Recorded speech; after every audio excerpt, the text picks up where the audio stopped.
Hi, this is Mark at Skywagon University, and we're down in Cameron Park in chilly Northern California at the Foothill Flight Center with Don Bradley, who owns it.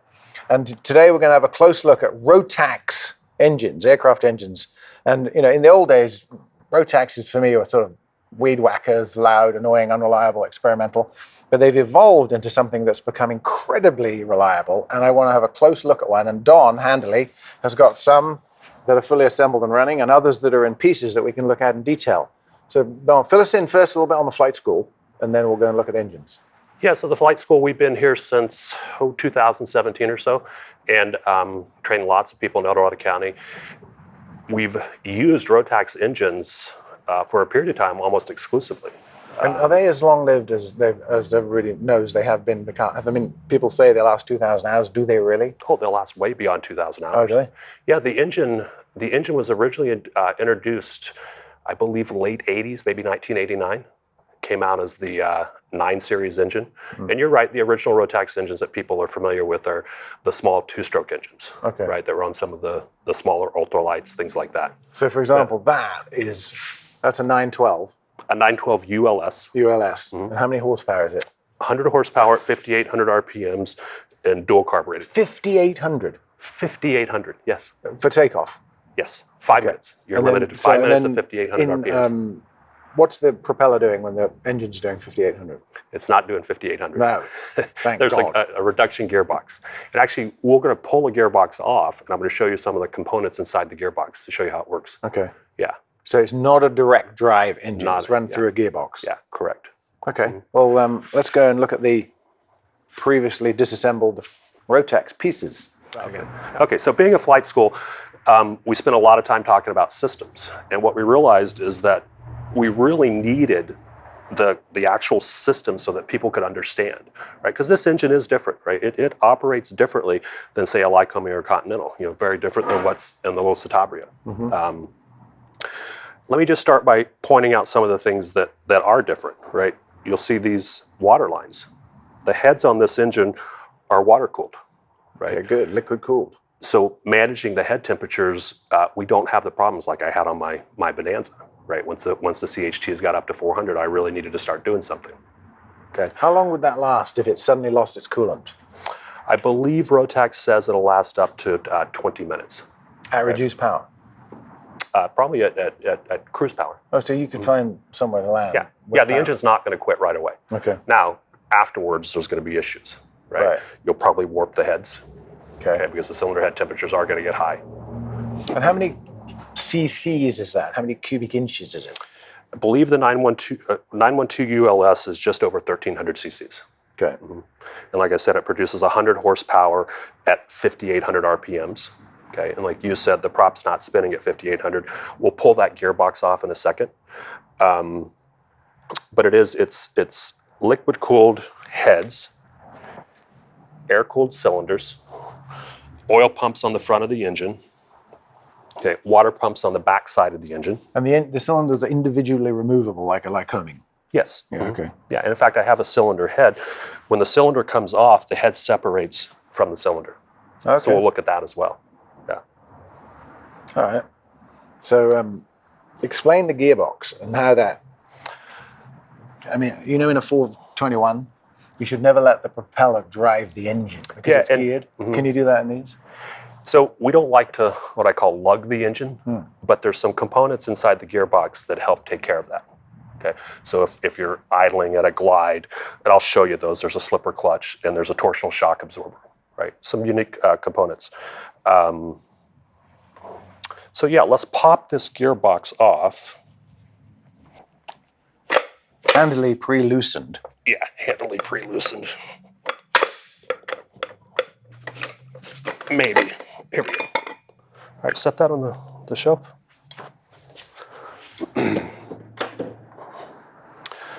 So all of us who fly Lycoming Continentals, we're used to seeing RPMs up at maybe 2,700 for takeoff. Rotax, if you look at this, maybe take a quick shot of the case over there, Don, you can see the size of the engine. This is a pretty small engine. Everything assembled the dry sump, all the components, the engine on the aircraft weighs less than about 150 pounds. The whole thing. Actually, I think it's about 154 pounds. Pick that up. Yeah. Yeah. So that's a lot. That's smaller than a VW bug engine. Much smaller. Much smaller, yeah. There's a lot of horsepower being produced, and the way the horsepower is produced is through RPMs. So obviously we can't spin the propeller at 5,800 RPMs, so Rotax has a gearbox. Right. So on a Lycoming Continental, the propeller is on there. Yeah, propeller's on there. Okay. And now you just gear it out and put it on here. Okay. Yeah, so that gear is spinning at 5,800 RPMs, and let's get the big gear. Yeah. And when that gearbox is assembled it on the engine, the small gear spins the big gear. Okay, and that reduces it. On this engine, on the 912 ULS, it's a 2.43 reduction. Okay, so if you did that math at 5,800 RPMs, the prop's spinning, what, 2,400? 24. Yeah, 2,400 RPMs. And is the prop RPM limitation due to breaking the sound barrier at the tip of the prop? Yeah, Mach. All right. It's due to the Mach. Yeah. All right, before we dive deep into the gearbox, let's start with some of the other components. So we'll start with the fuel system. So fuel's delivered to the engine via carburetor, right? One thing you'll notice in Rotax aircraft, there's no mixture control. Okay? So how do you think How modern. How modern, very modern, right? So there's no mixture control. It all takes place in this carburetor based on airflow. So we'll actually take the top off, but if you look at the top of the carburetor, there's a diaphragm. And as the air flows through, once the needle or once the butterfly valve is open, more airflow comes through, creates a vacuum on the top, that diaphragm rises and the needle rises, allows more fuel. So let me see if I can show you that. So you didn't have one prepared earlier. Well, You don't want to have all these in pieces. These are current parts, right? These aren't. no, these are all teaching parts. Oh, okay. Yeah, this is all teaching What parts. makes a carburetor be no good anymore? Why are these off? I don't know why these are off. When we realized we needed teaching tools, I just bought a bunch of things on eBay. I mean, these could be good. Oh. Yeah, these are all for teaching, so I couldn't give you the background. Okay. Yeah. So let's take the top off the carburetor. So top comes off, spring comes out.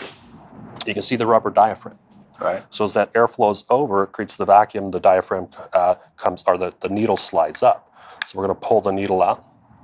There's the needle. Yeah, so there's the needle. Going down into the seat, down into the float. Down into the seat, which goes down into the float wall. Okay. Okay. So one thing that's super important on a Rotax engine is that you take care of your carburetor. Right? Two carbs. Two carbs that you There's two per take engine. care of your carburetors. Right. So carburetors have to be serviced. There's about 7 O-rings, I believe, inside this carburetor. That's a simple job to service them.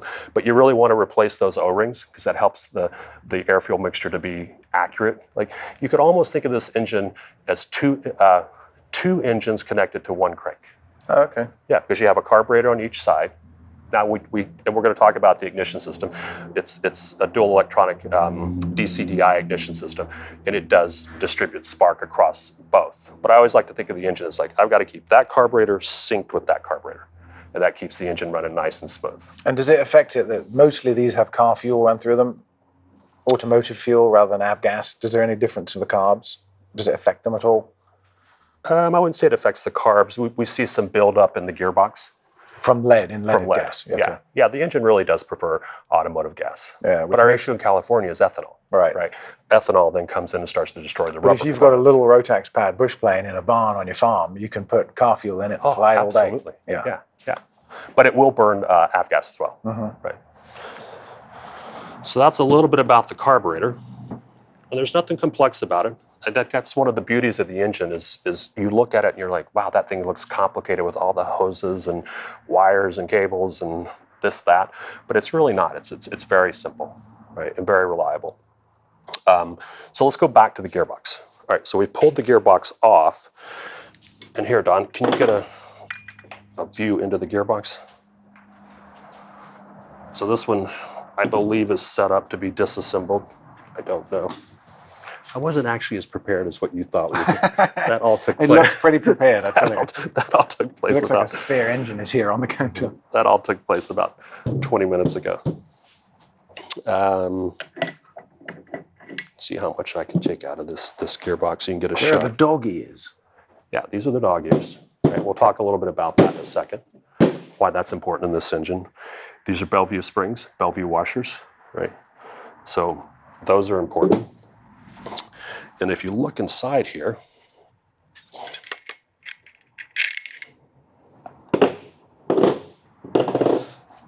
what do you notice about this gear?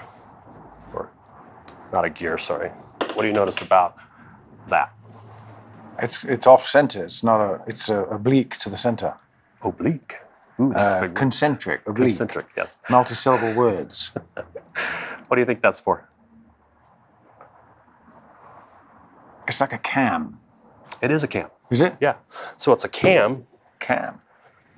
that actuates the fuel pump. Oh, no way. Yeah. Okay. So the fuel pump in a Rotax 9 Series engine mounts on the gearbox. Ah. Okay, so not having prepared this earlier, I'm guessing this rotates on there and shoves that in and out. Yeah, so shove that in and out. Creates a suction. Right. Yeah. Oh, excellent. Okay. Those Austrians are pretty good, aren't they? Oh, it's ingenious, some of this. Yeah. And you can get a look at the prop shaft, right? There's the prop shaft bearing. Okay. Right down inside. So And depending on the model of the aircraft, the gearbox requires an inspection at a minimum of 1,000 hours. So the engine's 2,000 TBO, but you need to look at the gearbox. 2,000 TBO. After Gearbox 1,000. should come off the aircraft and be inspected at 1,000 hours. And what are you looking for when you do that? You're looking for wear, right? Each of these components get measured, and there's very specifics on tolerances. You said that was a spring. That's a spring, yeah. So you can imagine those being compressed together. Oh, because they're dished. Okay. Correct. Yeah. Okay, so that's like dished that way, humped that way. They press together like that. And there's actually one more Bellevue washer inside the gearbox. There's 3. Okay. Dog ears. Well, let's go to the slipper clutch. Okay, can I ask a quick question while Yes. it's in my mind? Why do they start and stop so suddenly? It's because of the gearbox, the reduction drive. Yeah, because I like Coming, like tick, tick, tick, tick, tick. And Rotax is bang. Yeah. It's like a prop strike every time you shut it down. It's not a prop strike. Yeah, it's the components of the gearbox. So something that's unique to the 9 Series engine, the 915, the 916s as well, is a slipper clutch. Okay, so you'll often hear, oh, Rotax can have a prop strike and not destroy the cam. Oh. So that's partially true, right? So I think of this as a like an absorption clutch. So if you were to disassemble this, I won't disassemble it. There's a series of friction plates in here, right? That's designed in the event of a prop strike or a big RPM fluctuation to actually take that reverse torque. So you can imagine you take a propeller and wham, hit the ground, that force has to go somewhere. Right. So in the Rotax engine, that force is initially absorbed by this slipper clutch, right? Is that like the clutches inside an automatic transmission? No, Little very different. plates. No, these are, it is, yes. Okay. Yeah, plates, but it's friction plates. Okay. And it's designed to work in one direction. So if the prop is spinning that direction, it's not designed to take up any of the torque that way. But if you get a sudden stoppage, that transfers all that energy back into the gearbox. Has that got anything to do with why you shouldn't manually turn a Rotax engine backwards with a propeller? No, I don't know the reason for that. What I've heard is it has something to do with the oil pump. Maybe if somebody knows that in the comments, tell us why you should not manually turn a Rotax engine backwards. Yeah, what I've heard is it has something to do with the oil pump. Okay. Yeah. No, you would have this is set at a minimum of 700 Newton meters, right? It doesn't come into play until there's a force of about 700 Newton meters. Okay, that's a lot. That's a lot. Yeah, that's a lot of torque. What's the math? Newton meters to feet pounds is 3.7582. I made that up. What is it? I don't know. I think it's probably 700 Newton meters. I'm going to put it somewhere maybe 550 foot-pounds. Okay. Which is a lot. Yeah, it is. So, but that's a feature of that gearbox, right? It's in there to protect the crank. Okay. Yeah. So if God forbid I get a prop strike on my Citabria, that's a teardown. Engine teardown. Yeah.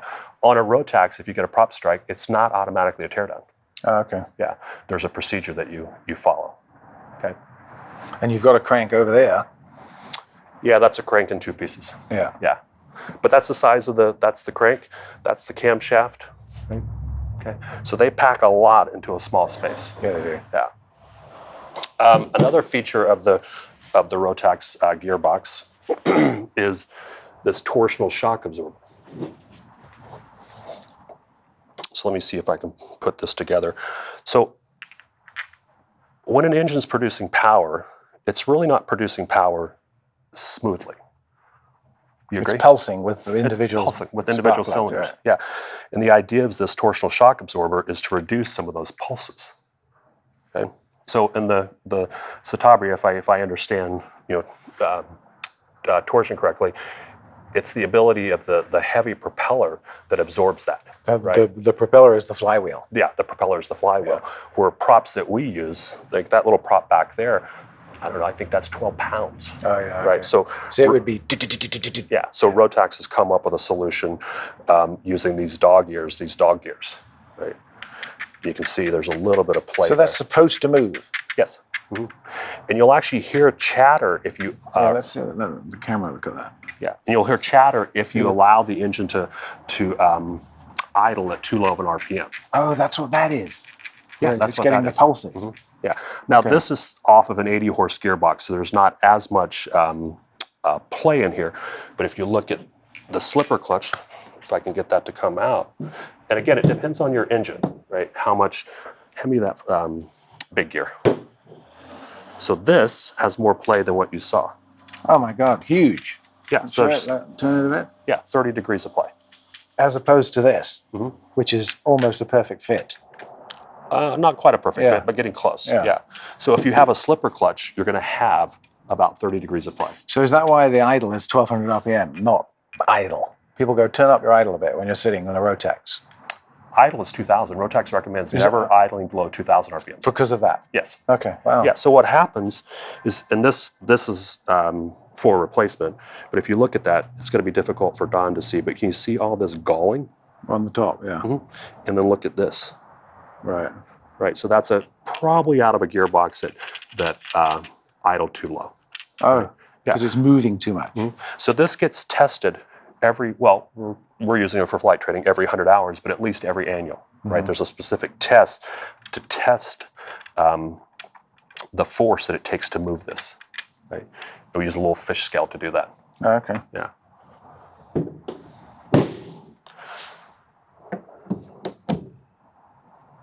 So you show a student that, and then they know, don't idle it below 2,000 RPM. Yeah. Yeah, because these components are not cheap. I think a slipper clutch is probably $2,000. That one gear, $500 a gear set, and all this stuff is mated, right? If that's bad, that has to be replaced. Oh. Yeah, it's not just one component at a time. So you can't let them get to know each other like the differential in a car with paste. You match gears in a differential. Oh. So if they haven't met before, you match them. No, these meet in the factory at conception. Lifetime. Okay. Yeah. Yeah. So we have let's just bounce around with some of the stuff here. Cylinder head. Yeah. So this is a cylinder head, and what I wanted to show you. Can I just put that in perspective for the viewer? Yeah. That is there.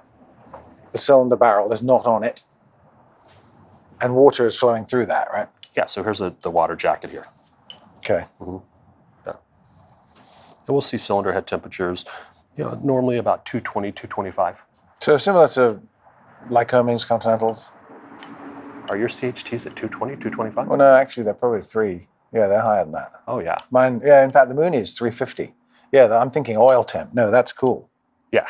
Yeah, that cylinder head is cool. Yeah, okay. Yeah, I was going to say, I've never seen cylinder.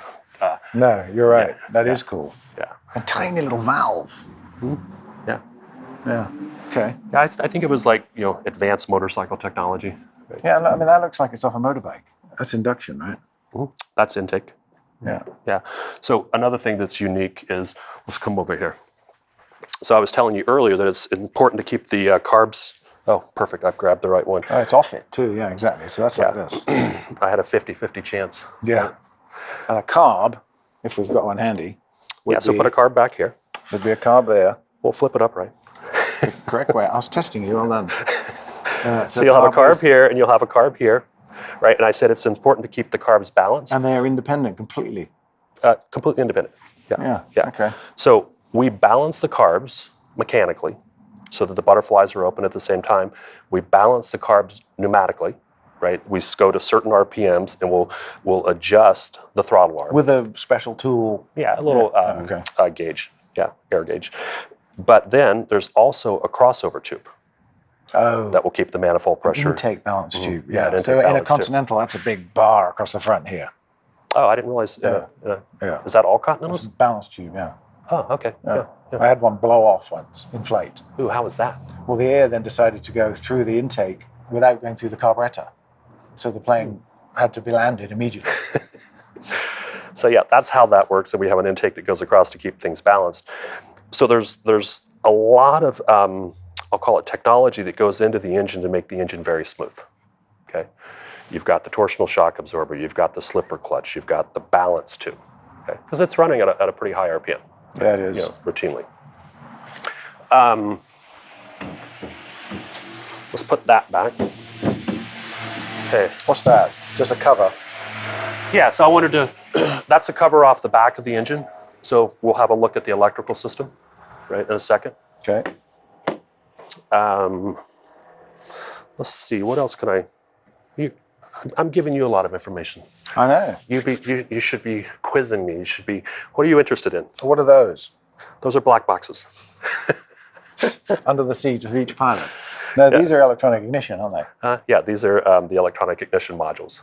So talk about mags and sparks and how it gets its electricity. There's no mag. Exactly. Right. Yeah, there's these black magic boxes. So they need. So it's interesting, right? So, but they need electricity to. There's no like on a conventional plane or old school with mags. You don't need a battery once it's running. This needs a battery, right? Doesn't it? No. To make electricity. No. Oh, okay. Well, good. No, So what I like about this is because we didn't rehearse this. This is really learning it. Yeah. Yeah. I'm surprised. I thought you would have known more. Well, it's a Rotax. One of the smartest guys I know. It's like, but it's a Rotax, and that's why I'm here. But you're the airplane guy. I will be. No, so I'm just giving you a hard time. There's a lot of misconceptions out there, right? and there's a lot of people who really, how would I say this? They say negative stuff about this engine, but I really don't know about it. And don't know about it. All right. Yeah. Like Mooney owners. Yeah. Like here's the story for you. And again, we didn't rehearse this, so this may not come out perfect. So my wife, my wonderful wife, amazing cook, right? So she makes this big pot of soup. Back when, like last month, when we had the awful fog. Like it was great for soup. And I got the bowl of soup, and for whatever reason, I got a fork. So I sat down and I ate this bowl of soup with a fork, right? And I loved it. It was like, wow, this is the way to eat the soup, right? It must have been thick. It was thick. Oh, okay. Yeah. But who eats soup with But what's that got to do with this? I don't know. No, where I was going with that is that there's a lot of like people think that they know, but they really don't know. Right. Right. So there's a lot of that's the key. They don't know what they don't know. They don't know what they don't know, and there's a lot to learn about this engine. So it takes a little bit of a beating, I'll call it, in the social media world. Yes. Right? And I don't understand why. 100% honesty. In the beginning, I didn't like or trust Rotaxes. 20 years ago. And then as I've been exposed to them more and more and flown them more and more, they've become just another engine that's as reliable as any other engine. Yeah, they're brilliant. They're a great little engine. Yeah. Yeah, I have flown from East Coast to West Coast in a Rotax engine. Burning 5 gallons an hour. Yeah, burning about 5 gallons an hour. Yeah. Not going very fast. No. Right? But it's fun. It is. Yeah, in fact, this aircraft we picked up in Austin, Texas. Oh, is it? Yeah. Flew that back from Austin, Texas. Okay, but we were talking about the electrical system. So it's going to be hard for you to see, and I thought about taking it off the stand because it's an interesting electrical system. But if you look back here, you'll see the flywheel and the stator. Maybe we can turn that a bit. And you're going to see a series. Flywheel there. You're going to see a series of pickup coils. Okay. Okay, so the initial timing of the engine is based on geometry. It's where those pickup coils are mounted. So as it passes it, it's magnetic. As it passes it, it's magnetic, and it sends a pulse to this black box. So that's like a giant mag. Sort of. Okay. Yeah. It's sort of like a giant mag, but it's really a DC-DI system, dual capacitor, dual ignition. Okay. Okay. So you asked me, do you have to have battery power to make electricity? No. It's the exact same thing as the Lycoming or Continental. Battery starts the aircraft. Once the propeller's spinning. Good. Is it? Okay. Yeah. So good. Yeah. You can turn the master switch off and the airplane will continue running. Okay. And it's an integrated system. So it produces the aircraft's power, right, out to the bus and the battery, but it also produces the power to power the spark, the ignition. Right. So powered here into these black boxes, capacitors in the black boxes, lots of intelligence in the black box. And it's one per 2 cylinders? One per 2 cylinders, correct. And then once the energy is released from here, it goes through these high tension coils and then out to the spark plug. So, and just like Lycoming Continental, there's a plug top and bottom. Yeah, plug top and bottom, 2 plugs. Yeah. Yeah, redundancy. You do an ignition check. We still call it a mag check. We do it an ignition check just like you would do on a Lycoming or Continental. Okay. But this has the ability to adjust the timing, right? So it has what's called a soft start module. So at startup, timing is adjusted to allow the aircraft to start. We don't have a choke, right? We do have there's no choke on that. It can be set up with a choke, but it's not common. Yeah. The internal, Rotax calls it an internal generator. It produces AC power. That AC power goes through, you might recognize this. Oh, like a voltage regulator. Yeah. No, it being Ducati. Okay. Yeah.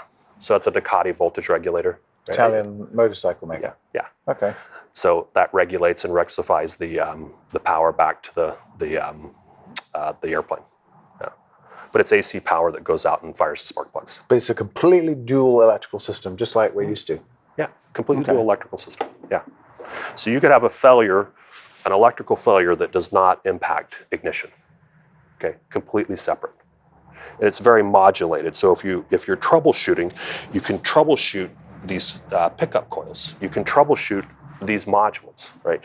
You can troubleshoot these coils. You can troubleshoot, obviously, the spark plugs. You can troubleshoot the wires, right? Right. So you can see it's really like any other engine, right? It's not. And the performance, so this is a 912. This is basically that, right? This is that. Okay. Yeah. So the performance on this, for people who aren't familiar with Rotaxes, 100 horsepower? 100 horsepower at 5,800 RPMs. Okay. So, but you'd cruise it at 4,800? Oh, you can cruise all the way to 5,500 RPMs continuous. Yeah. And it's burning, how many fuel burn? How much fuel? Oh, you can estimate 5 gallons an hour. 5, yeah, a little bit more at 5,800 RPMs. And do you think with Mosaic and some of the limits being removed from experimental and light sport, they're going to let them be more high performance, go faster, carry more weight, blah, blah, blah, bigger? Who's they? Rotax. Oh, Rotax has already gone bigger. Rotax has the 915 series, the 916 series. And turbo. But remember, it's not Rotax, it's the manufacturer. Right? Are we talking gross weight and speed of an airplane? Yeah. Yeah, that's the aircraft manufacturer. But to cater to that market, will they? Yeah, Rotax has the 915, 916 engine. And they have turbochargers, right? And they have turbochargers. Okay. Do they last as long? Does the turbocharger last as long? Does the turbo engine last as long as the non-turbo? Continentals don't. We operated 2 914 engines, which was the turbo 912, and we never had an issue. Oh, okay. Yeah. It's probably small, modern, compact, and efficient. Actually, do you want to see a Rotax turbo? Yes. I have one off of a drone. So I bought. So we're going through all this. Yeah. I bought a 914 turbo off of a drone. Hold that. It's sitting right over here.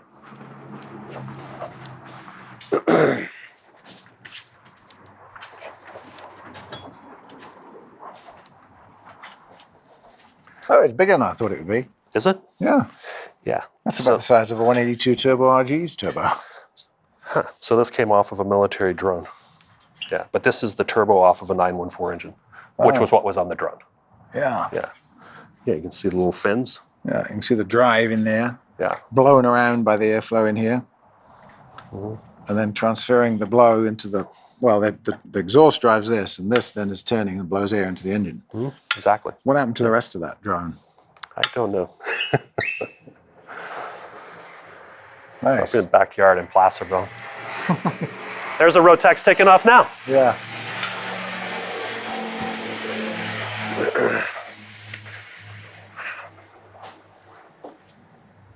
This is the crank, and I can't lift it up because it is broken in half, but that's because you have to cut them in half, so you're not allowed to have a, what is it? Well, I don't know the full backstory on it, but Rotax is very specific about who rebuilds an engine.